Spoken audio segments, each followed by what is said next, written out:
தந்தை மகன் தூயாவியாரின் பெயராலே ஆமேன்.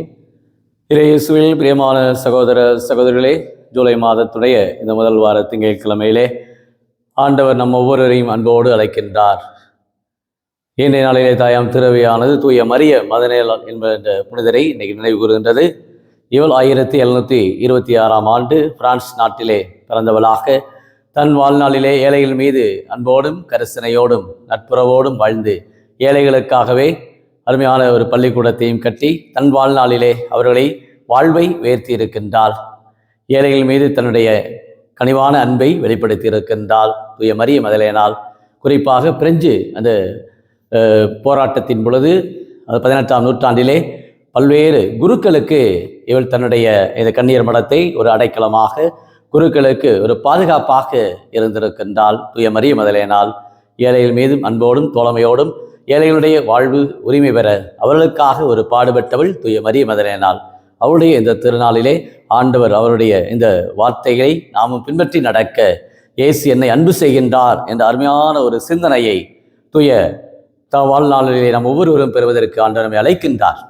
கடவுள் என்னை அன்பு செய்து கொண்டிருக்கிறார். இதைத்தான் இன்றைய முதல் வாசகத்திலே தொடக்க புத்தகத்திலே யாக்கோபு ஆண்டவருடைய ஆசிரை அவர் பெற்று இறை நம்பிக்கையோடு கடவுள் என்னோடு இருக்கின்றார், கடவுள் எனக்குள்ளே வாழ்ந்து கொண்டு இருக்கின்றார், அஞ்சாதே பயப்படாதே, நான் உன்னோடு இருக்கிறேன், உன்னை நான் கைப்பிடித்து உன்னை நடத்துகிறேன் என்று எவ்வாறு கடவுளுடைய அந்த அன்பை தன் வாழ்நாளிலே அவர் உணர்கின்றார்.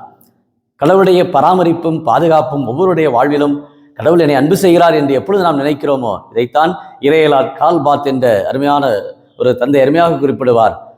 உங்களுடைய வாழ்விலே மிகவும் முக்கியமான ஒரு இறை நம்பிக்கை எது என்று கேட்கிற பொழுது கால்பாத் இவ்வாறு கூறுகின்றார், கடவுள் என்னை அன்பு செய்கிறார் என்று சொல்கிறார். அப்போ எந்த ஒரு மனிதனுமே கடவுள் மீது நம்பிக்கை வைக்கின்ற ஒவ்வொருவருமே தன் வாழ்நாளிலே அவர்கள் கலங்குவதில்லை. எது வந்தாலும் சரி, வாழ்விலே இன்பமோ துன்பமோ நிறைவோ குறைவோ எது வந்தாலும் சரி, தங்களுடைய வாழ்நாளிலே அவர்கள் அஞ்சவே மாட்டார்கள். காரணம், கடவுள் அவர்களோடு இருக்கிறார். இதைத்தான் திருப்பலி 23 நாம் வாசிக்கின்றோம். ஆண்டவர் எப்பொழுதுமே இருள் சார்ந்த பள்ளத்தாக்கிலே நான் நடக்க நேர்ந்தாலும் நீர் என்னோடு இருப்பதால் நான் எதற்குமே அஞ்சினேன் என்று சொல்வதற்கு ஆண்டவர் நம் சார்பாக இருக்கிற பொழுது நமக்கு எதிராக நிற்பவர் யார்? பவுலடியார் கேட்டார், வேதனையா, துன்பமா, கலாவணையா, இடர்களா, பிரச்சனையா, எது உன்னை பிரிக்க முடியும்? கிறிஸ்துடைய அன்பிலிருந்து எதுவுமே என்னை பிரிக்க முடியாது என்று சொன்னார். நிறைய புனிதர்கள் அந்த இயேசுடைய அன்பை சுவைத்தார்கள், இயேசுடைய அன்பிலே வாழ்ந்தார்கள்.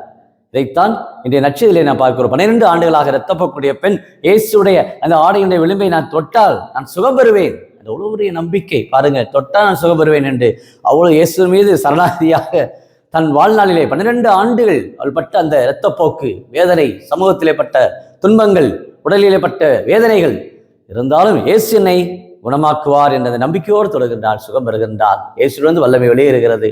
அங்கு இயேசு அந்த ஒரு பெண்ணுடைய அந்த வேண்டுதலையும் கேட்டு இல்லத்தில் செல்கிறார். சிறுமி உறங்குகிறார், அவளை இறக்கவில்லை என்று சொல்கிறார். அங்கேயும் ஒரு புதுமையை ஏற்படுத்துகிறார். ஆக இயேசு யாரெல்லாம் நம்புகின்றார்களோ அவருடைய வாழ்விலே குணமளிக்கும் வல்லமையும் ஆற்றலும் இயேசு தருகின்றார். இயேசு குணமாக்குகின்றார். இயேசு என்னை அன்பு செய்கிறார், இயேசு என்னோடு இருக்கிறார், அஞ்சாதே நான் உன்னோடு இருக்கிறேன், பயப்படாதே. இதுதான் வேதாகமத்தில் சொல்லக்கூடிய வார்த்தைகள். இன்றைக்கு நம்முடைய வாழ்விலே ஜூலை மாதத்திலே ஆண்டவருடைய கரங்களிலே நம்மை ஒப்புக் கொடுப்போம். நம்முடைய குடும்பத்தை, நம்முடைய வாழ்வில் இருக்கிற போராட்டங்கள், நம்முடைய சமூகத்தில் இருக்கிற போராட்டங்கள், நாடுகளில் இருக்கிற சண்டை சச்சரவுகள் ஒவ்வொரு நாளும் கண்கூடாக பார்த்து கொண்டு இருக்கிறோம். எங்கும் பகைமை, வெறுப்பு, பல்வேறு விதமான வேதனை உணர்வுகள் தான் இன்றைக்கு அநேக பேர் இன்றைய வாழ்க்கையை சீரழித்து கொண்டு இருக்கிறது. இயேசுடைய கரங்களிலே நம்மை ஒப்புக் கொடுப்போமா? அன்பின் பரலோக பிதாவே, அப்பா இயேசுவே, அருமையான இந்த நாளுக்காக நன்றி கூறுவோம். இந்த ஜூலை மாதத்திலே இதோ நீர் எங்களை அன்பு செய்கிறீர், நீர் எங்களை வழிநடத்துகிறீர். என் பிரச்சனை எப்போது உன்னோடு, கலங்காதே, திகையாதே, நான் உன்னை மீட்டுக்கொண்டேன் போல இயேசுவை இந்த நாளை ஒப்புக் கொடுக்கிற பரிசுத்த நாளாக மாற்றுவீராக. இந்த நாள் தூய மரிய மதலேனாலை போல ஒவ்வொருவருமே இறை நம்பிக்கையோடு வாழ, ஒவ்வொருவருமே இறை சான்றுக்கு ஒவ்வொரு நாளும் பதிலளிக்க தேவையான கொடைகளையும் வரங்களையும் இந்த நாளை கொடுத்தல்வீராக. இந்த திங்கட்கிழமை பயணிக்கிற ஒவ்வொருவரையும் ஆசைப்பார். அந்த யூடியூபில் ஜெபிக்கிற ஒவ்வொரு குடும்பத்தாரையுமே இன்னைக்கு வேண்டுகின்ற பல்வேறு விண்ணப்பங்கள், எதிர்பார்ப்புகள், தேவைகள், குடும்ப ஆசி, இன்னும் ஜூலை மாதத்தில் நடக்கக்கூடிய நல்ல காரியங்கள் அனைத்தையும் உங்களுடைய பாதத்தில் ஒப்புக் கொடுக்கிற பிள்ளைகளை, இன்னும் பல்வேறு தங்களுடைய படிப்புக்காக காத்து கொண்டிருக்க பிள்ளைகள், மருத்துவ படிப்புக்காக, இன்னும் பல்வேறு வேலை வாய்ப்பிற்காக, திருமண வரத்திற்காக, இன்னும் குழந்தைய பாக்கியத்திற்காக, இன்று அநேக தேவையோடு இருக்கிற எல்லா பிள்ளைகளும் இந்த ஜூலை மாதத்தில் ஆசீர்வதிக்கும்படியாக இந்த நாள் ஒரு கொடையின் நாளாக, வரங்களின் நாளாக நீரே கொடுத்து ஆசீர்வதிக்கும்படி என்னாலும் நான் உங்களோடு இருக்கிறேன், உலகம் முடியும் வரை நான் என்னாலும் உங்களோடு இருக்கிறேன். நம்முடைய வாக்குத்தத்தம் எப்பொழுதுமே நீர் எங்களோடு இருக்கிறேன், எங்களோடு பயணிக்கிறேன் என்பதை நாங்கள் நம்பிக்கை கொண்டவர்களாக வாழ உம்முடைய கிருபை மேலான கொடைகளையும் இந்த நாளை கொடுத்து ஆசீர்வதிக்கும்படி கிறிஸ்து வழியாக உம்மை மன்றாடுகிறோம். ஆமீன்.